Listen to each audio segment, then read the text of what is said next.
just to give you a few seconds about my background briefly, I served in the United States Army as a paratrooper in the 82nd Airborne Division in an airborne reconnaissance unit.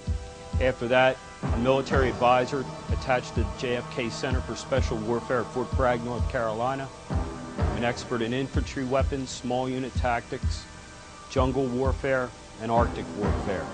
After that, I have owned my own business successfully now for over 10 years, a consulting firm. In addition to that, I've spent 10, 15 years researching and studying UFOs and extraterrestrials with an emphasis on contact experiences. I became involved 18 months ago after meeting Dr. Reid and hearing his lecture here at the International UFO Congress. I also followed the details on the Art Bell Show and the internet. Dr. Reid and I became acquainted, and we agreed that I would do a textbook investigation of his case. He would provide me with unlimited access to his witnesses, evidence, and most importantly, himself. I would document my findings and then publish the results. This would be done no matter what direction or conclusion I reached. For me, this is one of the few times a contactee or experiencer has had more than an anecdote. There's a body of evidence that he brought back to examine. This included videotape, photographs made contemporaneously with the event. There were witnesses to interview, and most importantly, an extraterrestrial artifact. Something manufactured somewhere, but not here. A device that has the ability to teleport an individual to perhaps another dimension, another place. This device also allows for contact with other entities described best as beings of light. I had the personal experience of witnessing such an event. This artifact has also been analyzed by a variety of scientists, both in Osaka, Japan, and as well as in Mexico by a member of the Ames Institute of NASA.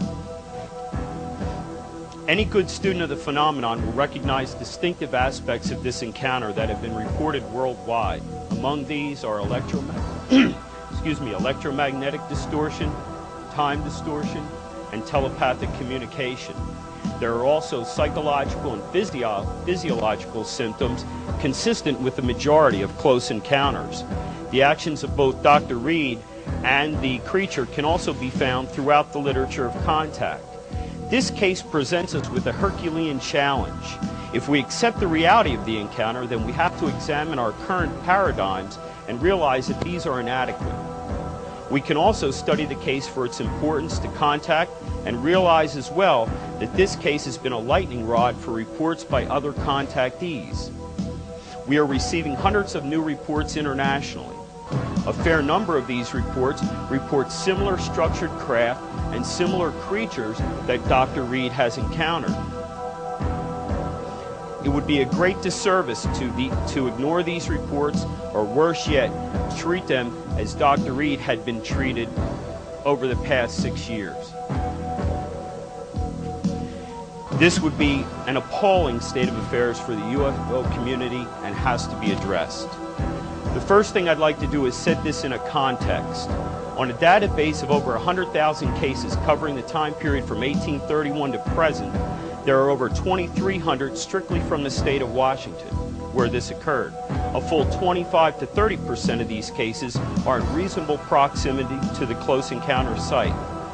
Also remember that this area is home to Yakima, Maury Island, and of course the 1947 sighting by Kenneth Arnold, which coined the term flying saucers. This geographic region has also a rich cryptozoological history. I am currently receiving hundreds of reports of other experiencers who have seen similar craft and similar creatures. I reviewed the literature to find out if this behavior by both Dr. Reid and the creature seemed unique, or is it possible that there are other cases like this in the literature? And with that, I found that J.U. Perian in Phenomena Space U did a review of 198 cases of EBE human contact. This research revealed that 27 cases of hostile contact. 44% of these cases involved alien aggression.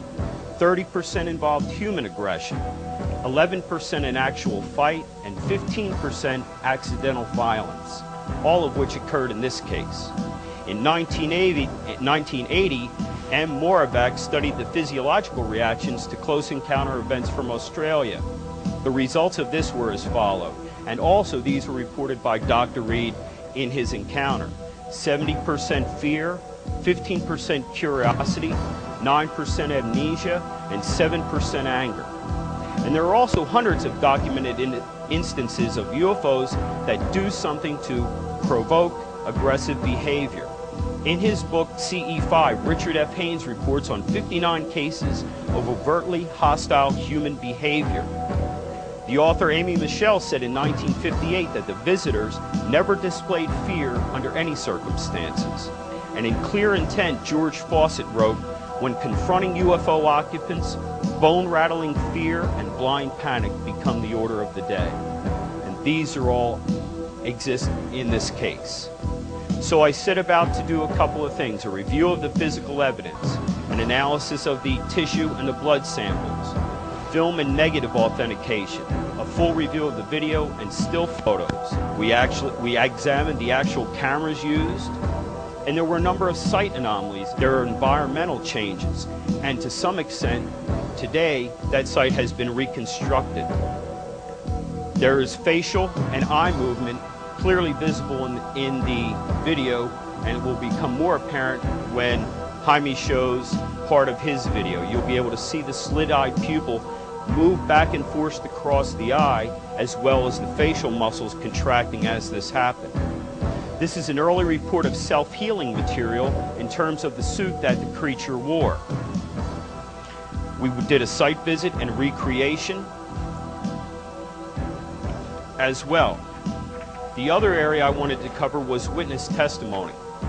I've interviewed over 30 witnesses. All these interviews were either documented by audio tape, videotape, or contemporaneous notes.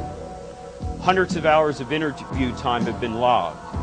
I've interviewed 4 professors from UCLA and San Diego State who participated in his educational process, 5 fellow students, 3 hospital employees, a security guard, 3 co-workers, 2 Photoshop employees, 2 of his family members, a biologist, 1 professor of pathology, an environmental scientist, Dr. Reed's landlords, special effects professionals, videographers, photographers, and other well-respected UFO researchers and investigators. It was also important for me to have unlimited access to Dr. Reed, where I spent hundreds of hours examining him, interviewing, and observing him, using both direct and cross-examination techniques.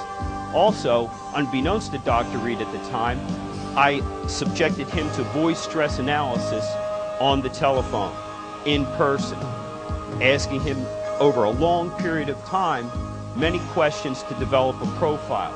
And I can tell you that that profile does not show an attempt to deceive. It shows highly emotional, but no attempt at deception. And I can make these reports available. In addition to that, and probably most importantly, was the extraterrestrial artifact, the Link bracelet. But let me just briefly go over some of the interviews that I conducted, some of the more important ones that I think you'll find interesting. In June of 2000, I interviewed a retired college professor from Southern California. He was an instructor during Dr. Reed's PhD program at UCLA. The advantage I had here, both with he and Dr. Reed's family members, was that I was able to interview them in their home settings, where you can get a real feel for other things, little details, and that was very important to me. I went to the man's home. He was in his late 70s. He was obviously a man of scholarly pursuits, well-read, well-educated. He had diplomas on the wall, certificates of achievement. He explained to me that he had joined the faculty at UCLA in the fall of 1972. He continued to teach until 1984 when he retired due to the illness and then death of his wife. He recalled teaching Jonathan starting in the fall of 1978. He remembered Jonathan as a very serious and disciplined student, engaging and inquisitive.